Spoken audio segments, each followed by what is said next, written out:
Hardline Muslims trying to enforce Sharia law in London. From abstention to amputation. It's been hearing how they want to instill their tough code on the capital. So we are here to tell you that Islam and the Sharia is unstoppable in Europe. Stoning for adultery, cutting off hands for stealing, death for renouncing Islam. This group of men is trying to enforce Sharia law in the UK.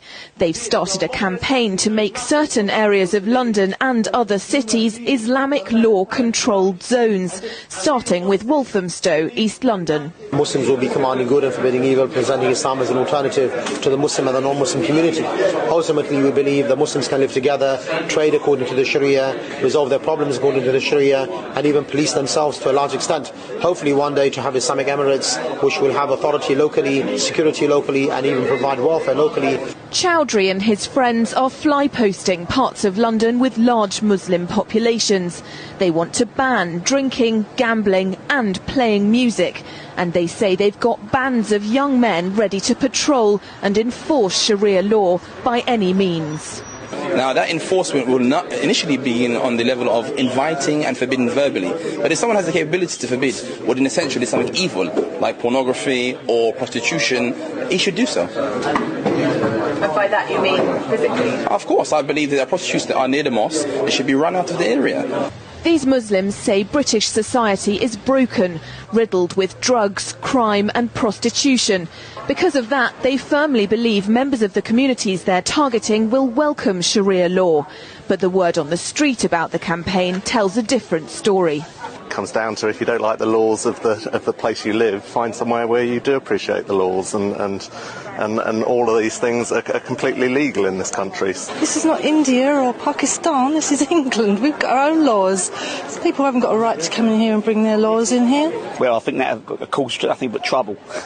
Councillor Martin Easom agrees, saying this could destroy community cohesion. We've got squads going around the borough taking down the posters as soon as they're put up, because we do not want these posters around our borough. They do not represent the views of our borough, and they have no place in Waltham Forest. Citizen equality campaigners say the Sharia supporters shouldn't be considered a religious movement, but a far-right political organisation with a poster campaign designed to divide and conquer communities.